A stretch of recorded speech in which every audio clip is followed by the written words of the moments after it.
comes into focus. But it's not designed for that stuff. It's designed for this stuff. Action!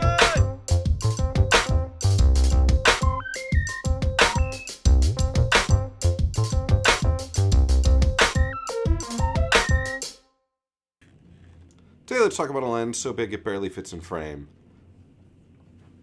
The Laowa Periprobe T14 2x macro 24mm. Now, you might be thinking, if you don't follow every single news release that comes out from every single camera company, and I know you do, but if you don't, you might be thinking, Laowa came out with a Periprobe like 4 years ago. Yes, they did, but it was a front lens. So there was a lens here with LEDs. There's still LEDs, but this is a right-angle lens. Now, why is a right-angle lens so cool? Well, a right-angle lens is so cool because it lets you stick the lens in all sorts of places you couldn't otherwise if you're just working with a straight Periprobe. The reason why is because, the camera takes up physical space. If we look at this shot over here, what I wanted to get a shot where I'm sticking in and I'm going to be shooting like the individual cogs in the derailleur, and I'm going to be shooting up at a probe lens with the lens at front. I mean, this is a very small camera, the Blackmagic 6K Pro, here with the wooden camera PL mount adapter. Very small, but like, let's say, even this, I couldn't fit it there. I'd have to get a prism out or something. Or even beyond that, you're looking at like a 12K, you're looking at like an even longer thing. So this guy lets you stick the camera in all sorts of new positions and get amazing shots that you wouldn't be able to get otherwise. It still has those LEDs for sort of a built-in front lighting effect, and it's got a lot of benefits and perks that are worth considering. Now, a lot of the videos you're going to see reviewing this lens are product folk. I don't really do product work. I'm not against it. It's just never been where my business grew. So I'm not going to talk about product here today. I'm going to talk about narrative work, because I mostly work in narrative and documentary. I just did a bike job. And it's not uncommon to do macro work in narrative. You know what I mean? There's so many. Obviously, Requiem for a Dream is the one we reference all the time, because there's all of those little macro sequences, but like, there's a beautiful macro shot in Thief, where they go inside the safe while James Caan, may rest in peace, is cutting up the safe, and there's all sorts of great narrative macro work. And I'm working on a bike job, so I was like, you know what I'm going to do? I'm going to go out, and I'm going to shoot some B-roll of bike stuff, and we're going to look at what you can and cannot do with this Periprobe when you're doing sort of inserty B-roll-y. I want to build a moment that's like, my hero on the bike, really having a lot of effort. The bike is kind of shitty and old, inserty kind of stuff. And this is really where the lens shines. I mean, as I showed you already, the ability to stick that lens in and just sort of turn the head and get these shots, like this shot here up at the cassette, it's not the kind of thing that it's super easy to do when you're just out and about having a good time with a normal probe lens. That's not their universe. But I tell you what, it was incredibly easy with the right angle probe to just stick it up there. I also wanted to point out this lens for a couple other reasons. First off, very limited chromatic aberration on those highlights. I mean, I'm looking at the in-focus area of lens to evaluate the quality of a lens, because the in-focus area is often what we care about in terms of the object, right? But I look a lot at the out-of-focus area, because the out-of-focus area is where you can get a lot of those distracting artifacts that drive everybody nuts. I'm looking at this, the highlight's quite pleasing, right? There's a little CA, but it's very minor. I look at that little glint on that bolt, and I feel like this is totally like usable, acceptable. I look at all of like the out-of-focus little bokeh in this little moment here as we're doing this little like chain pedal shooting up at the wheel thing, and I think, this stuff looks really good. So I'm really quite happy with it. But this shot brings up something that we should talk about, which is that T14. Now, the T14 is something you've got to be aware of, right? If you buy this lens and you think I'm going to go do some night exterior macro work, you need to also invest in a lot of lights. T14 requires a lot of light to get good exposure. All of this is day exterior, so it's relatively easy. Although I'm going to be honest, even with that day exterior, I still took out a tube light, because I was like, I'm going to want to throw a tube light right up next to lens to get a little like sidey fill on some of these objects, and the tube light was really helpful, so that I wasn't always dependent upon sun placement.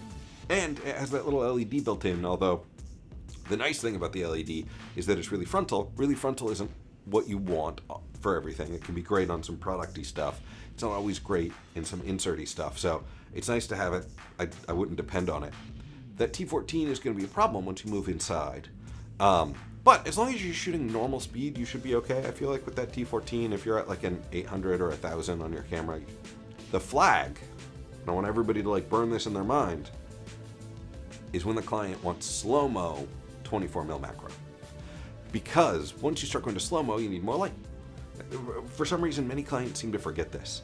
And I can't tell you the number of times I've been on some sort of job where it's like, okay, and then we'll just shoot that whole scene slow-mo. And it's like, okay, well, I need to, you want to go to 240 frames or whatever. Like, I need 10 times the lighting budget because it's going to be 1/10 the exposure time.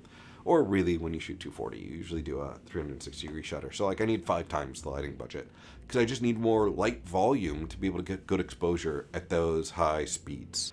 But here's the other thing I want you to keep in mind about that T14. If you shoot a lot of macro work, and I've done a lot of macro work for 15 years now, I'm usually working with like a 65 or a 75mm macro opens to a 5.6, or a 150mm macro opens to a 1.4. When you're on a 150mm macro and you're at a 1.4, the background is gone. So you can get away with a lot.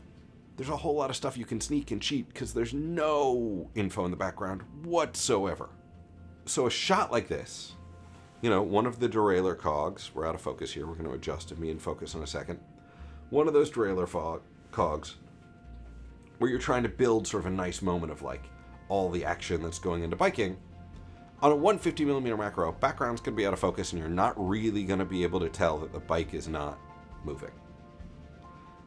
On a 24mm macro, at a T14, yes, of course, the background's out of focus, but it's still in focus enough that everybody here can just tell this bike is on a sidewalk. Right? We lose that ability to pretend that we are somewhere we're not when we get to this kind of lens. Macro is one of my favorite ways to spend time in post, sort of continuing to offer the editor flexibility and options. And you have to think about it differently with the 24. I'm not saying you can't use it, like maybe these will end up in my edit and hooray, but you have to think about it differently because you can't depend upon the background being totally gone. So my thinking, based on years of macro work, was, as long as it's sunny outside, we're fine. But on that 24 T14, you're going to see stuff in the background. I have to say, I'm very impressed with all of the imagery I was able to shoot with this lens. I feel like it holds up, for its price point especially, it holds up impressively well. The last thing I need to bring up, and this is something that half of you are like, duh, and half of you are going to be like, ooh, good point, which is it operates much differently than another lens because of that right angle.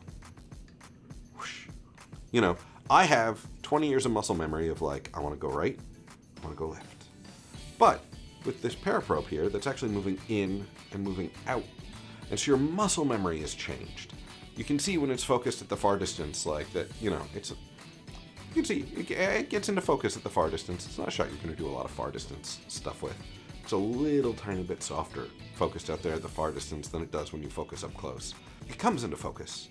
But it's not designed for that stuff. It's designed for this stuff. You can get some stuff that is sort of distinctly different than you get with other macro lenses, and I think that is a real fascinating sense of presence you get out of a 24mm. A lot of 150 macro stuff, it enters a different space where you feel further from it because the lens is so close. Like, the image is so close, it takes it out of feeling like personal scale. Whereas, because of the 24 and the way it works, you feel a sense of real scale there, where you feel like this object is much closer to you. And I feel like there's something like very interesting about that is very much worth exploring. So that is the Laowa Periprobe 24mm T14 2x macro lens. It's nice. It's got 0.8 pitch on both the on your focus, and on your aperture. So it's got you can control motor if you need to do an aperture rack. You can control it with a motor if you need to do a focus rack. Those are really nice features to have. For the price point, Laowa, it's a crazy time in weird lenses to be able to go out and get this kind of performance at this price point. So if you're thinking about macro work in the future, I think it's well worth a look. I think it's especially worth a rental, depending upon what your job you're doing, and if you end up doing a lot with it, could probably make its way into the arsenal. Yeah, Periscope probe lens. If you like these videos, I really try and focus my videos on like the shit people are actually doing and giving people the support and information that I would want about a piece of gear before I decide to rent it or buy it. So if you like them, comment, like, subscribe, communicate with me, let me know what else you would like me to try and cover. I can try and shake the tree on reviewing all sorts of stuff. If there's new toys you want to play with, I have some videos coming up soon, and enjoy the heat, everybody.